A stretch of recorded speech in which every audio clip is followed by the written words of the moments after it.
नमस्कार। सेठ मुरलीधर मानसिंह का राजकीय कन्या महाविद्यालय भीलवाड़ा के आपके अपने YouTube चैनल पर आप सभी छात्राओं का स्वागत है। आज मैं कला के तत्व के विषय में आपको पढ़ाऊंगा। कला से क्या अभिप्राय है? आपने देखा होगा, जब लता मंगेशकर अपना गीत सुनाती है तो हम सभी मंत्र मुग्ध होकर उसको सुनते हैं, या तबला वादक तबला बजाते हैं तो हम उस तबले की थाप पर खो जाते हैं। कोई नृत्यांगना जब अपना नृत्य प्रस्तुत करती है तो हम उसके नृत्य से मोहित हो जाते हैं और कई बार उसमें अपनी सुध भी भूल जाते हैं। इतना ही नहीं, कोई अच्छा व्यंजन जब हमारे सामने खाने के लिए आता है तो हम उस व्यंजन के स्वाद में डूब जाते हैं।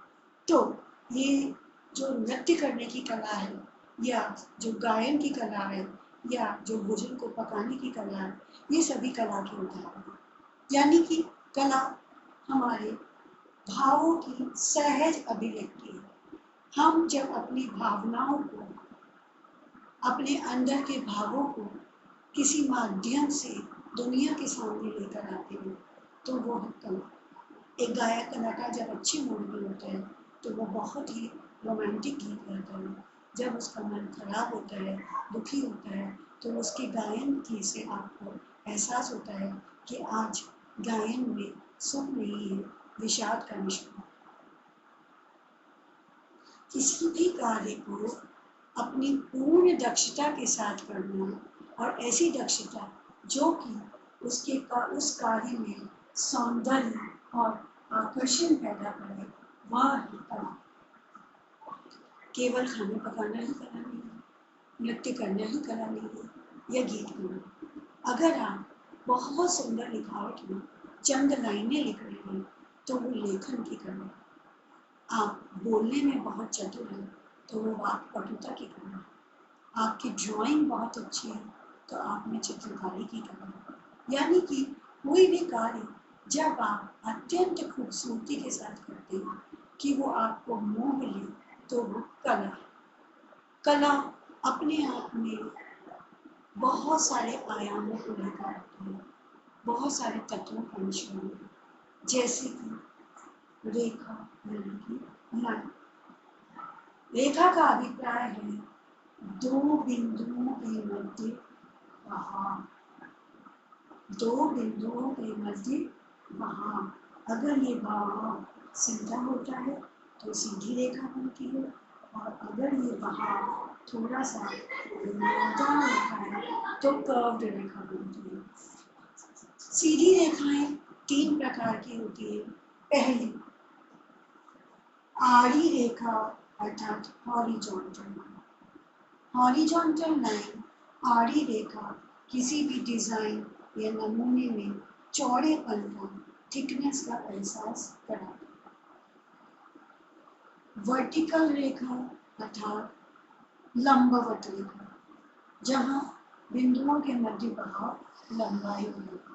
लंबवत रेखा किसी भी डिजाइन या नमूने में लंबाई का एहसास कराती है।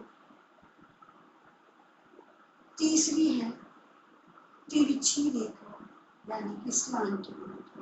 स्लांटिंग रेखा दो बिंदुओं के मध्य बहाव सीधा न होकर तिरछा है। तिरछी रेखाएं गतिशीलता का एहसास कराती है, मूवमेंट का एहसास कराती है। जैसे कि हमने देखा कि आड़ी रेखा स्थिरता का एहसास कराती है, चौड़ेपन का एहसास कराती है, थिकनेस का एहसास कराती है। तो अगर किसी कक्ष में दो दीवारें बहुत पास पास हो, सकरा हो और उसको चौड़ा दिखाना हो, तब हम उसमें आड़ी रेखाओं वाले पर्दों का उपयोग करते। इसी प्रकार किसी कक्ष की अगर लंबाई कम हो, ऊंचाई कम हो, तब हम उसमें लंबवत रेखा वाले पर्दों का उपयोग अगर करते हैं, लंबवत रेखा वाले पर्दों का उपयोग करते हैं, तो कक्ष की लंबाई का एहसास होता है। तिरछी रेखा जो कि कुछ गतिशीलता, जोश और हर्ष का उल्लास देती है। तो आपने देखा होगा कि जब हम लहरिये से बने हुए वस्त्र, कुर्ते और साड़ी आदि पहनते हैं तो वो कितने अधिक आकर्षक होते हैं।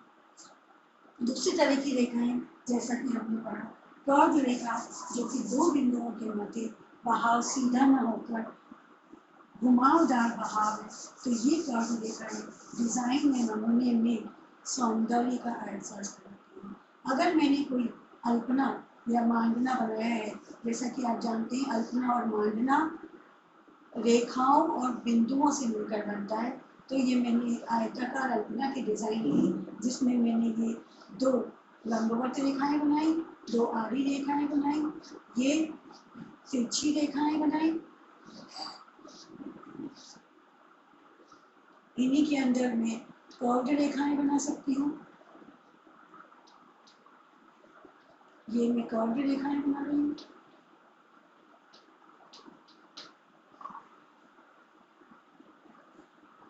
कर्व्ड रेखा, और इस प्रकार बना रेखा और बिंदुओं से बना मांडना बहुत ही आकर्षक महसूस होता है। तो केवल रेखाओं और बिंदुओं से हम कितनी ही सुंदर डिजाइन का निर्माण कर सकते हैं। ये लंबवत रेखा। इस प्रकार अलग अलग रेखा का अपना अपना एहसास होता है, आभास होता है। इन रेखाओं से मिलकर बनते हैं शेप या आकार। जैसे कि अभी आपने देखा कि मैंने ये 4 रेखाएं मिलाकर बनाई, तो ये एक वर्ग की सी आकृति बनी। वर्ग में चारों रेखाएं समान ही लंबाई की होती हैं। अगर मैं इसमें से 2 रेखाएं लंबी कर दूं और 2 छोटी कर दूं, तो एक आयत का निर्माण हो जाए। अगर मैं ये 4 रेखाएं ना बनाकर 3 बिंदु बनाकर उन तीनों को मिला दूं, तो ये एक त्रिभुज का आकार बन जाएगा, त्रिभुजाकार। इसी प्रकार 5 रेखाओं का उपयोग करेंगे तो पंचभुजाकार, 6 रेखाओं से षटभुजाकार और गोलाकार रेखा का उपयोग अगर करेंगे तो वृत्ताकार नमूना या डिजाइन बनेगी। अगर मैं इसके बीच में एक गोल रेखा बना दूं कर्व लाइन, तो वृत्ताकार बनेगी। ये 2 वृत्त बन गए और इनके बीच में बिंदु। विविध प्रकार के आकारों का हमारे मनोभावों पर अलग अलग प्रकार प्रभाव पड़ता है। जैसे कि अगर मैं एक समतल आयताकार स्थल को देखूं, ये आप देख रहे हैं, ये एक समतल आयताकार स्थल है, तो इसमें बनी हुई जो आड़ी और लंबी रेखाएं हैं, ये अपने आप में एक स्थिरता, एक जड़ता का आभास कराती है, एक जड़ता का एहसास कराती है। जब आप किसी कक्ष के अंदर प्रवेश करते हैं, तो फर्श को देखकर आपको एक स्थिरता और जड़ता का एहसास होता है। वहीं इन समतल रेखाओं के ऊपर खड़ी लंबवत रेखाएं अर्थात दीवारों को जब आप देखते हैं, ये दीवार आपके सामने बनी हुई है, जब आप इस लंबवत रेखा को देखेंगे तो ये एक उन्नति का, एक प्रगति का एहसास कराती है। वृत्ताकार रेखाएं खुशी, हर्ष, प्रसन्नता और अनवरतता का एहसास कराती है। जैसे कि कुछ निरंतर चल रहा है, मूव कर रहा है। आप इस डिजाइन में बनी हुई वृत्ताकार रेखाओं को देख सकते हैं, कर्व रेखाओं को देख सकते हैं। कुछ धार्मिक स्थलों पर, जैसे मंदिरों के ऊपर आपने त्रिकोणाकार ध्वज देखे होंगे, त्रिशूल बने हुए देखे होंगे, मस्जिदों के ऊपर गोल गुंबद देखे होंगे, चर्च के ऊपर बने हुए क्रॉस के निशान देखे होंगे।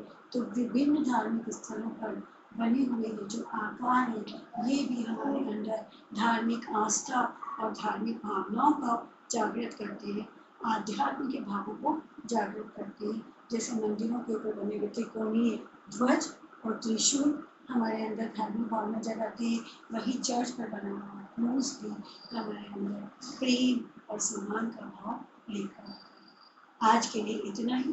कल के अध्ययन सत्र में हम आगे के तत्वों के बारे में अध्ययन करेंगे। धन्यवाद।